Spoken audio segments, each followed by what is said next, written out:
Greetings and salutations, everyone. I hope everyone is doing well today. Wow, a couple days of interviews, and I got to take a break from narrating. I really needed a break. I was just getting really tired, and my throat was hurting. So, today I am going to narrate some amazingly terrifying encounters. Before we get into these encounters, though, a couple links I'd like to share with you. As you know, I rely on my Patreon, my PayPal, and my merch to help the channel to continue to grow and go. All of those links are in the description below.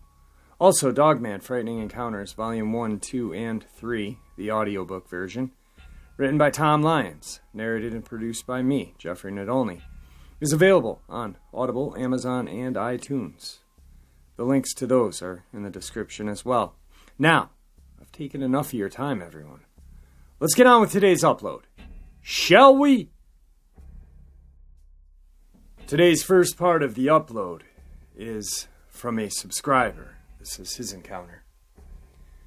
This happened back in the late 90s. I just retired from the U.S. Army, where I served for 21 years. I'd been involved in both Vietnam and Desert Storm. The only reason I bring this up is because what happened is not the actions of a balanced man. And at the time, freshly out of combat, I was not exactly balanced. I'd met a girl, well, actually a woman that I liked quite a bit. We had gone for a ride to a park just north of Omaha. This park was said to have supernatural entities roaming around the park, especially at night. Well, needless to say, we didn't believe in that, so we drove there one night, just to get away and be alone for a while. We parked in the lookout, and the view was beautiful.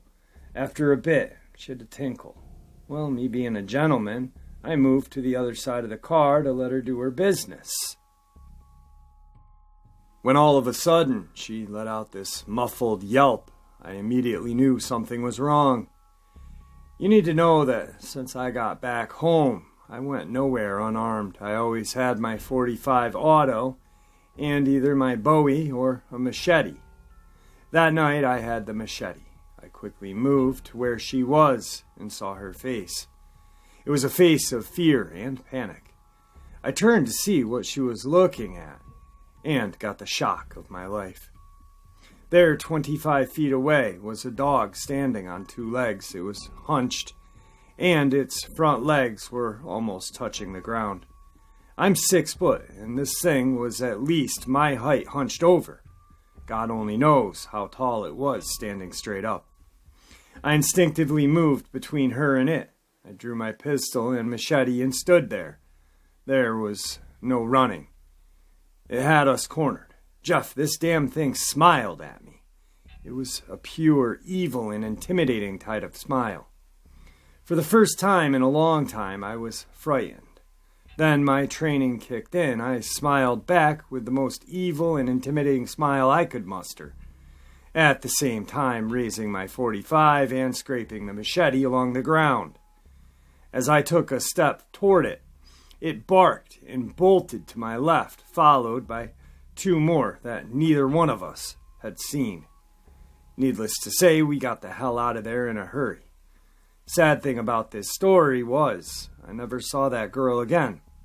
And too bad, because I really liked her. Today's second part of the upload. Back in 1998 or 1999, a few friends and I went out on Halloween, riding the old back roads around where I lived. We were drinking and doing drugs, just smoking cigarettes and listening to terrible music. There was a very large mountain range near us. Let's call it Klitsch Mountain. It's a huge range, and some places have never seen human. There's a really small town around there, maybe 300 or so people. No stores, just a stop sign. We decided to go up to the old fire spotting tower in the middle of the night because we were young, dumb, and full of bravado. We made our way up. It was about a 35-minute drive and roughly a 12-hour hike to get to the top. There was a serious uneasiness in the air, like that feeling before a storm, just surreal. On our way up, we felt like we were being watched. This place is known to have devil worshipping going on. Seen plenty of evidence. One of the guys up front did have a pistol with him, so we felt safe at that point. About halfway up, we spotted a small dog, no specific breed, just a kind of mutt. He or she had a bandana around its neck, red. I can picture it plain as day. We made our way further up. We rolled our windows down and could hear the very faint drumming, almost like a heartbeat. Bum, bum, bum, bum. It was strange. I've been up there over a dozen times, and I've never heard anything like it. Now, I've seen plenty of carvings and other things, but never heard this before. We got to the top and got out to walk the remaining couple hundred yards to the top and made it, uneventfully. We did notice the drumming, or whatever noise, was much clearer there. We smoked probably a half a pack each up there over the course of an hour and a half. It started getting a little chilly, so we decided to head back down the way we came. We got back to the car, and it was very quiet, real damn quiet. No noise, no nothing, just silence. We started driving back down the drive down. You got to go slow, or you'll go off the damn side of the mountain if you're going too quick.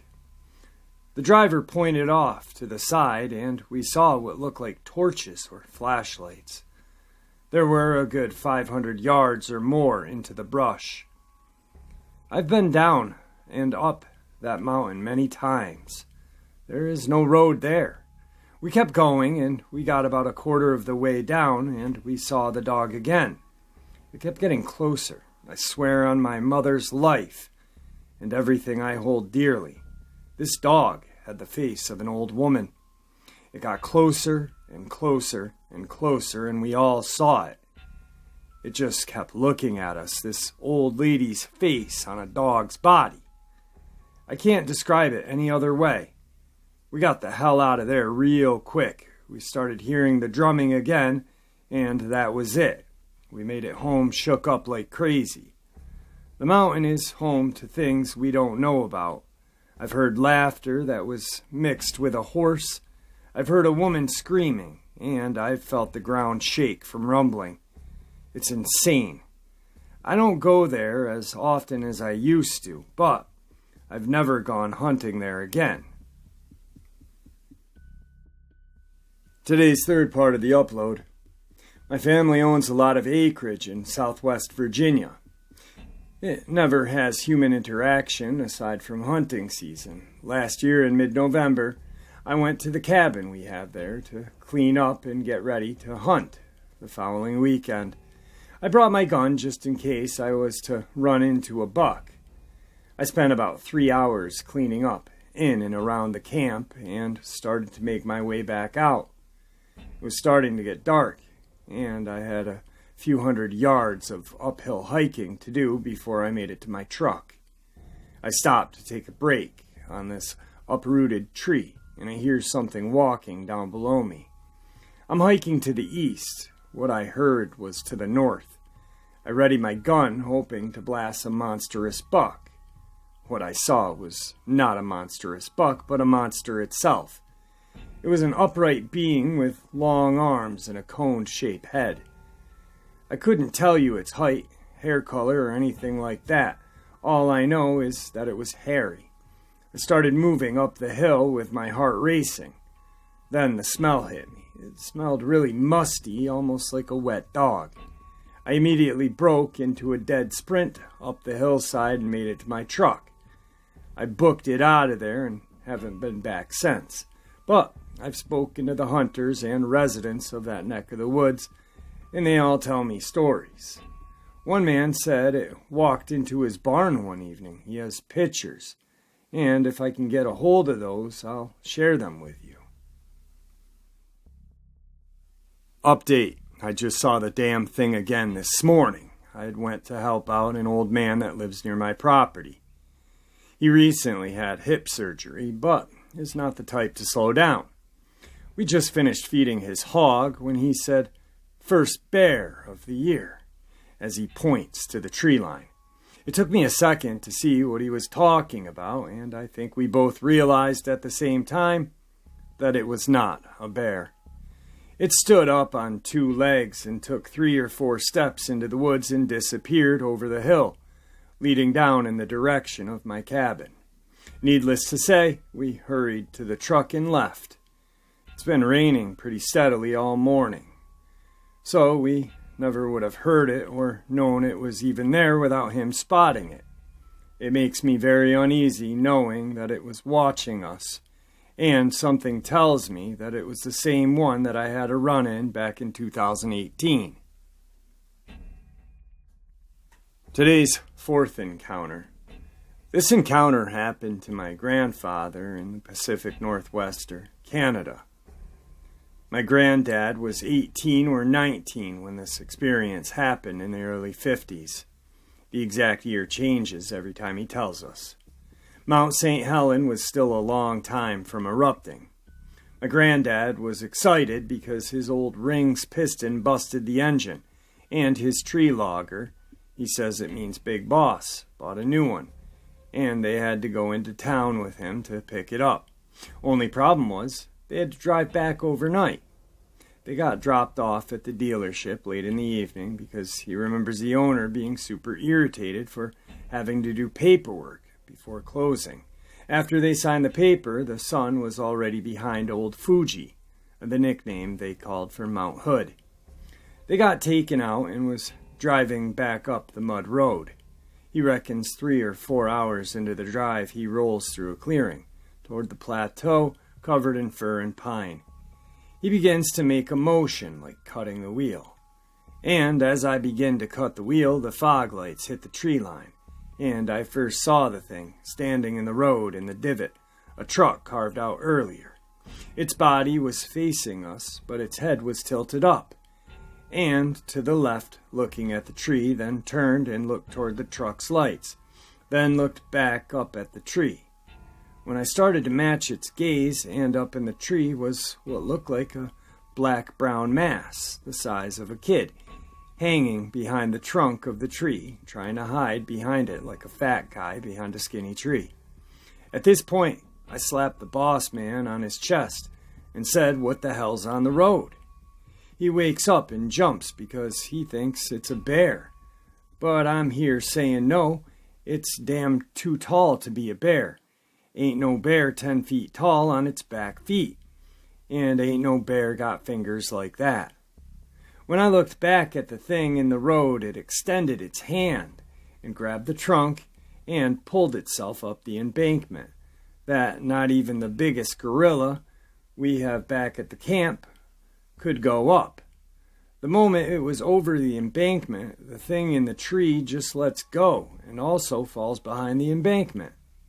The moment we see it fall, I throw the truck in gear and start steaming towards the embankment because I just saw a kid fall 25 to 30 feet halfway up a grand fir. So I'm here panicking because we don't got radio signal out here, and we sure can't fix a broken bone or much else out here. We drove up past the embankment where we thought the tree it fell from was and started looking for blood or clothing. My boss finds footprints going toward the top of the mountain. They were on. I walk over to the tree that I saw the thing pull itself up, and I grab the trunk to see if I could grab it. Like that. I couldn't put my hands around it using both hands. Puzzled, we find nothing else. Get tired and go back to the cab.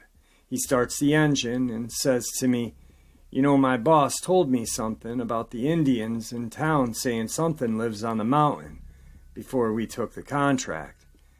My granddad goes to sleep and is woken up at daybreak from a huge widowmaker slamming on the hood of the truck. They keep going a little ways, make it to camp, and find that widowmaker was mangled and gnarled, like it had twisted and manipulated the outer layer of bark, was twisted into a fiber and disconnected from the log in the same place. It left a big-ass dent and mark in the paint. After the story, my grandpa starts laughing and said the boss man started being nicer to me after that.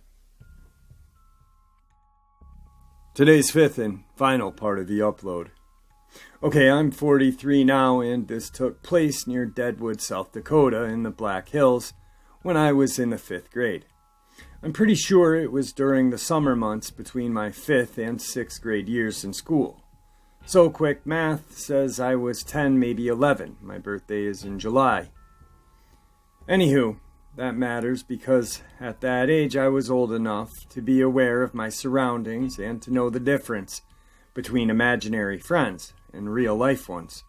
So basically, none of this was imagined on my part, and everything I am going to say is, to the best of my ability, memory true, and in no way exaggerated or over-sensationalized for effect. We lived in a small town of Lead, South Dakota, which is about 2 miles further up the hill from Deadwood. The same Deadwood that Wild Bill Hickok was killed in, and the same Deadwood that they made a TV series after, of the same name. That area, geographically speaking, is strikingly different from the rest of its surroundings. That consists of Wyoming, flat and empty, and to the left, the plains and badlands, flat and empty to the right. The Black Hills are actually real pretty, and for an area that you could easily cover on a map with your thumb, they are surprisingly dense and rugged. I can't imagine living there way back in the olden days. One winter, this bit is not all relevant to my story, just a cool memory from living there. I remember it snowed over 8 feet in the snow in only 2 days. 8 feet. That was tall as the door frame in your house. 12, 13-foot snowdrifts.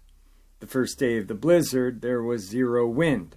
Somewhere my mom has a photo of at least 2 feet of snow that had stacked itself up on top of the antenna of our old Chevy station wagon. It was nuts. Then the wind came with purple lightning.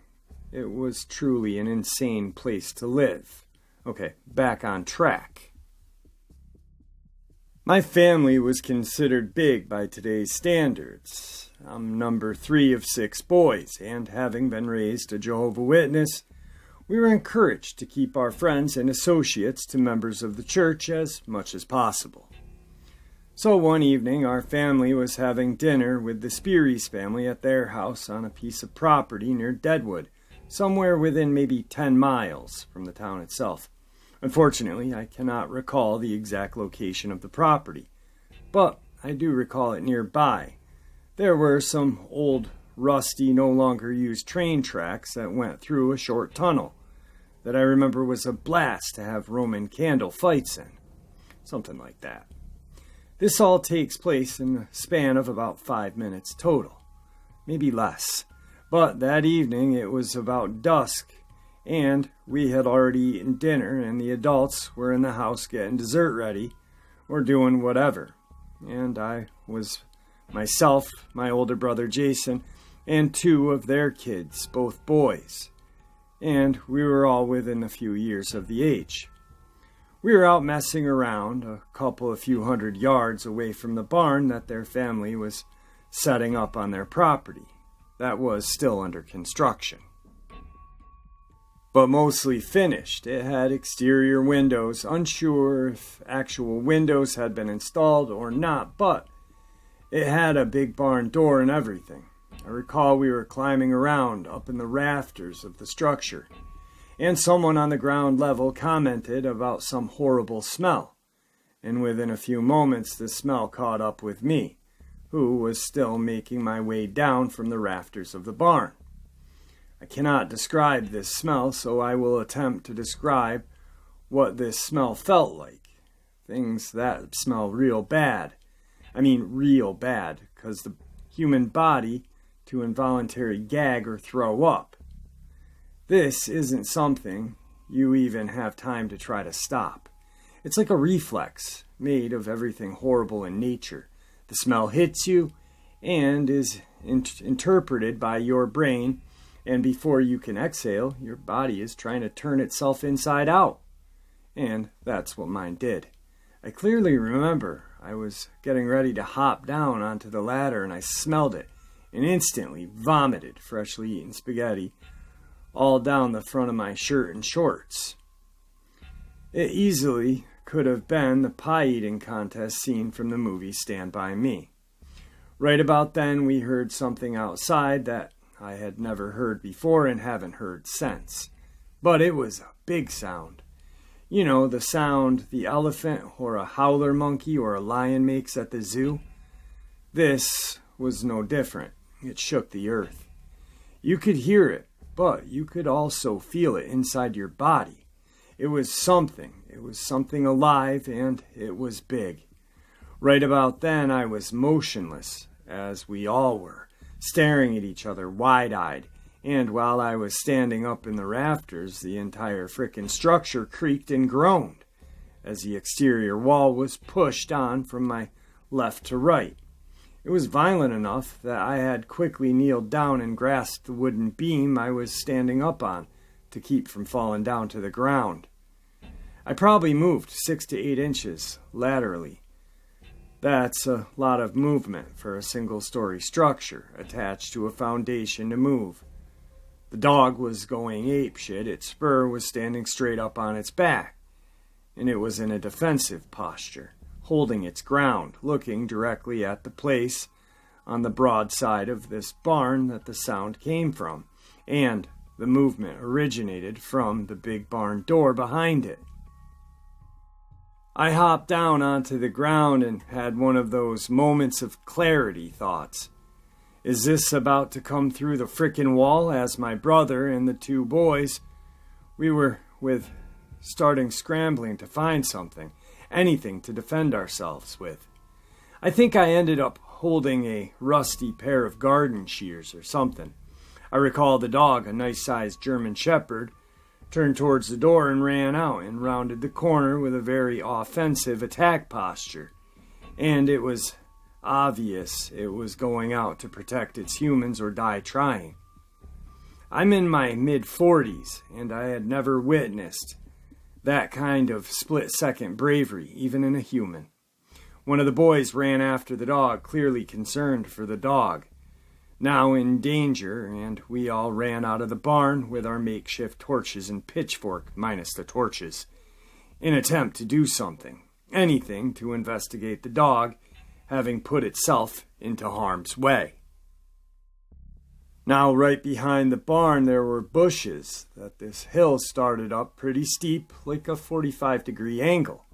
It was steep enough to climb up, but steep enough that it would have been a pain in the ass. And it was all grown with bushes, trees, and shit like that. We rounded the corner of the barn, and all we see is this very tall, dark figure that resembled a 10-foot-tall football player, if its uniform and helmet were a dark-colored ghillie suit. It turned and ran full speed on 2 legs. I clearly recall it was gasping and sweating while breaking through the trees and bushes on its way, up this steep as frickin' hillside.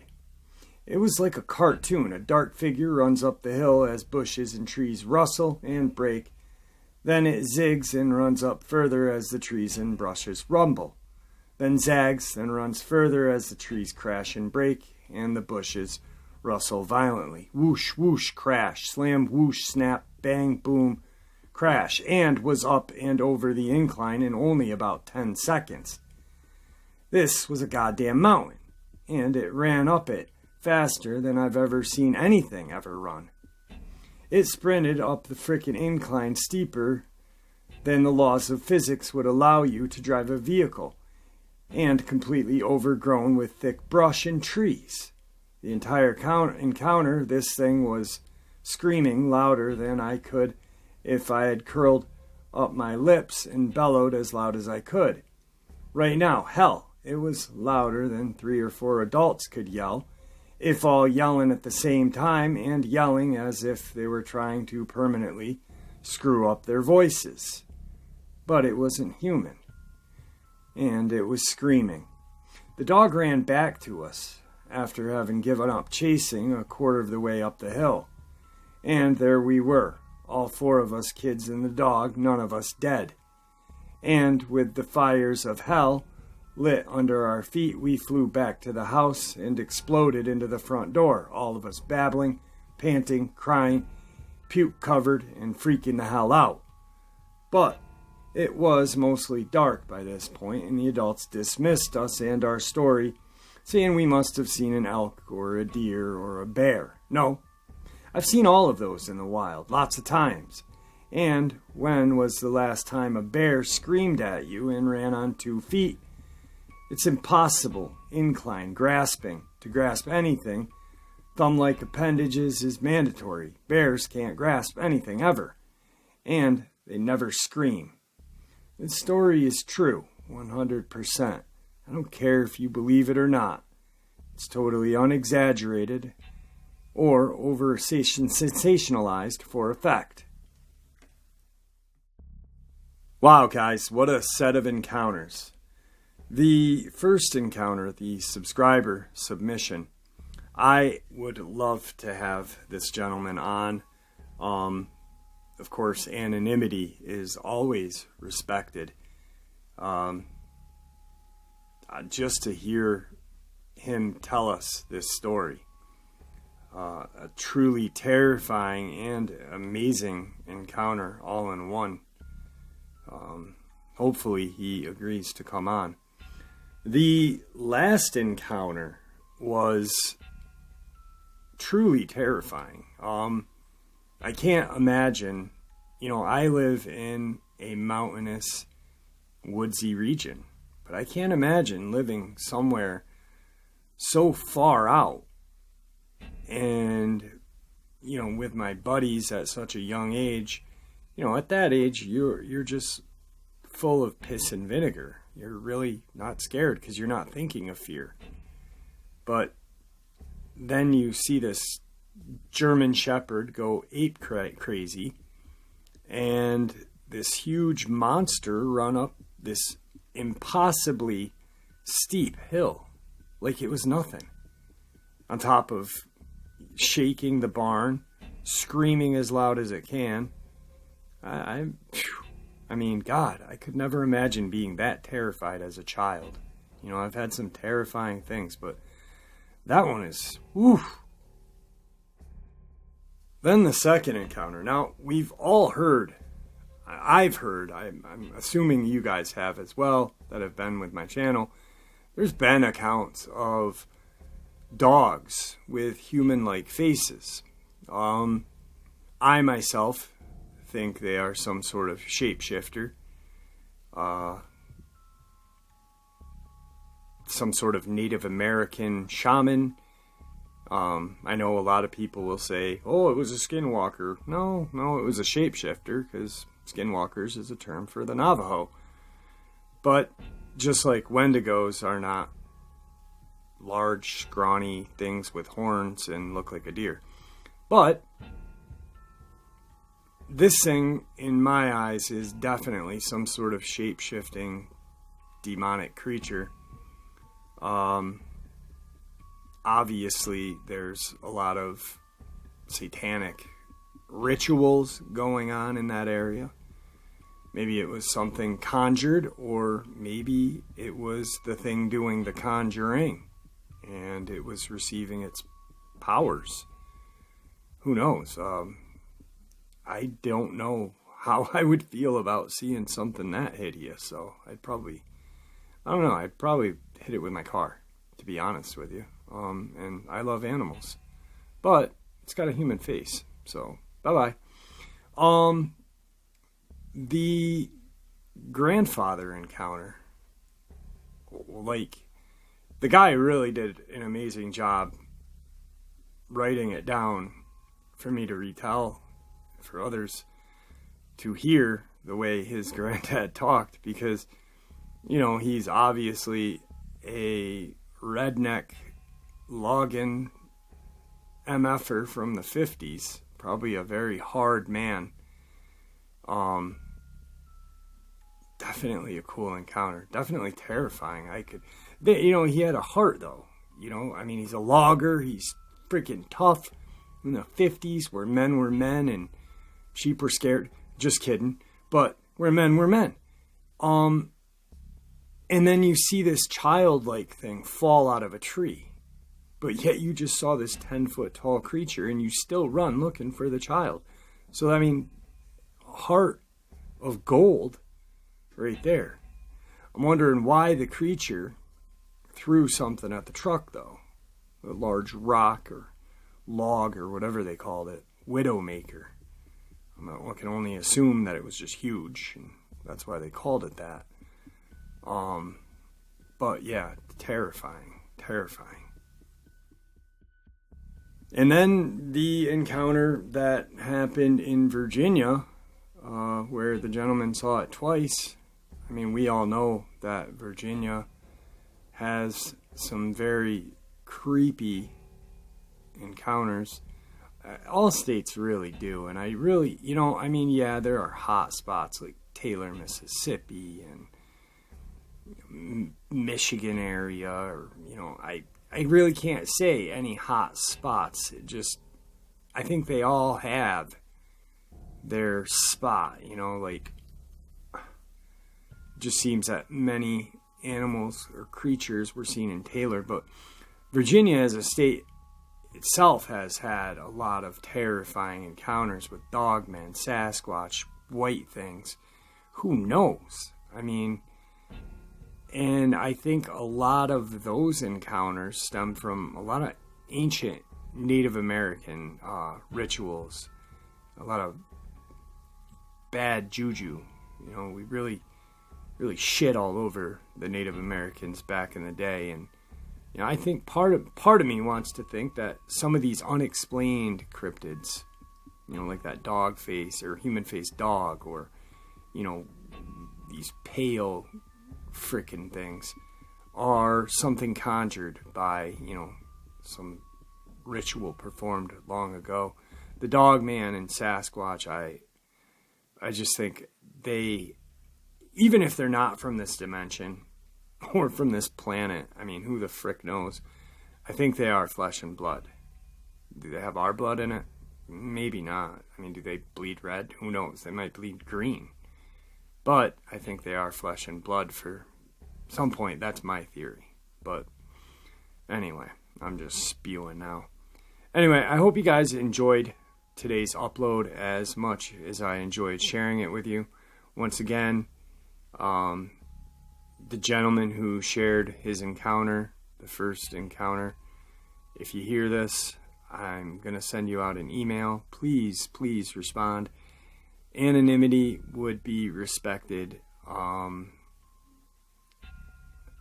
know you want to keep your name out of it, so we won't even mention names, just to have you on and just to hear the encounter in your voice, because you're a retired vet who served in two of the probably worst wars that we've had in the last 50 years, 60 years. So if you're interested, I'll email you and hopefully you say yeah. So with that, guys, oh yeah, one last thing. Thank you for serving this country to protect my freedoms and everyone else's freedoms. And I just feel like I owe you an apology for a lot of my generation, the snowflake douchebags that want to shit on soldiers and this and that. Thank you, though. I appreciate it, and I know the majority of my fans do as well, if not all. So anyway, may the Great Spirit watch over all of you and guide you through your path on a daily. See ya!